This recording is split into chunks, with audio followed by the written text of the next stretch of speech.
Alright, magandang araw mga ka-tracker. Welcome sa ating YouTube channel vlog. For today's video, ipakita ko lang sa inyo itong unit na ilalabas namin ngayong araw para magkaroon kayo ng idea and reference. Pero kung bago lang kayo sa aking YouTube channel, like this video and mag-subscribe na para updated kayo sa mga unit na pinipicture natin about Japan Surplus Truck. So ito po ay Isuzu Elf NKR Japan Surplus Truck, fully reconditioned, fully repaint, fully recon. Ayan, may plaka na nakarehistro. So mga ka-tracker, ayan, sa mga baguhan at gustong magnegosyo mga ka-tracker, dito, ayan, 50k magkakaroon na kayo ng truck. Pero ayan, para malaman nyo, tapusin nyo tong video na to, kung bakit 50k meron na kayong truck. So yan mga ka-tracker, so ito, ayan, fully repaint na siya, kasama na siya sa pag-recon. Kapag bibili kayo ng truck dito, ayan, ang mga unit namin dito ay as is complete. Ibig sabihin, hindi pa na re-recon. Ayan, yung mga unit na available dito, as is, hindi pa na re-recon. So, kapag napili nyo na at nagustuhan nyo, ipapare-recon natin. Depende sa gusto nyong pagkakagawa or specs ng truck. So, tulad nito, ito may client na. Ito yung gusto nyang specs ng truck, ng unit. So ayan po, ang mga gulong niya Japan Surplus Truck, ayan, steel rim, lock type rim, may tube po ito sa loob ng goma. Ayan, 5 stud, naka brake drum harap likod. Ayan po, lip spring suspension harap likod din. Ayan, Isuzu Elf NKR, ibig sabihin po makitid po. Meron pong dalawang klase nito, yung malapat at makitid. Ayan, so stainless yung bumper natin. Ayan po, gross weight 42, net capacity naman na 2,100. Walang truck ban po ito. Ayan, ito po, naka-upholstery na yung mga upuan, may libre ng tools. Ayan, naka-detailing yung loob. 5-speed manual transmission po itong unit na to, at ang makina nito ay 4HF1 manual. Ayan, 4HF1.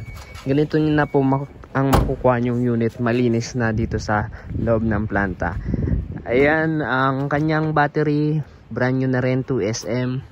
Ayan, naka LED clearance light. Yung electrical lights and accessories natin dito, standard, complete electrical standard accessories. Ayan, so ito Japan Surplus na body. Ayan, Surplus Japan, matibay po ang ganitong body. Tapos na-relocate na rin yung ating air cleaner.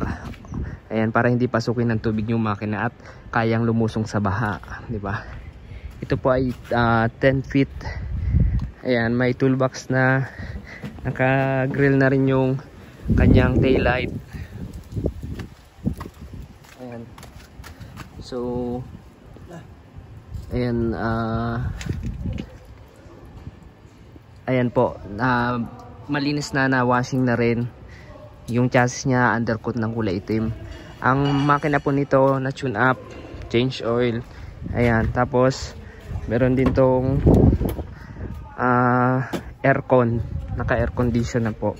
Ang makina niya, ayan, talagang fully check. Tapos inano pa namin to, test drive para malaman kung nasa roadworthy standard. Ayan mga ka-tracker, so bakit ko sinabing 50k? Kasi mga ka-tracker dito, ayan, dalawang option ng pagbili. Merong cash and financing.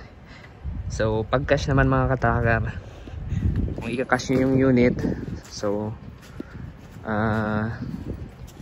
ayan,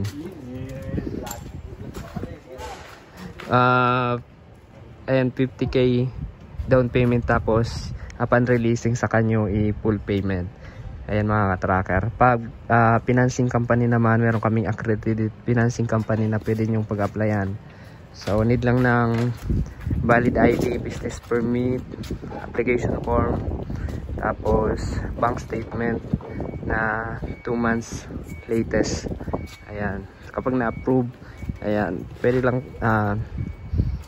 pwede kayong makakuha dito ng financing. Ayan, depende sa financing company yung agreement ng kung magkano yung monthly and down payment mga ka-tracker. Ayan, depende sa approval. So yun mga ka-tracker, ayan, Kung cash naman, mag-down lang kayo ng 50k or 10k, tapos kapag tapos na yung unit na recon, kapag ilalabas nyo na, saka nyo bayaran ng buo. Ayan, may lalabas nyo na yung truck mga katracker. So ang ganitong unit mga katracker ay nagre-range to ng pag ELP start at 650 to 750. Alright mga katracker, ayan, kung nagustuhan nyo itong video na to, pag-like, share, and mag-subscribe na. Maraming salamat. God bless. Bye bye.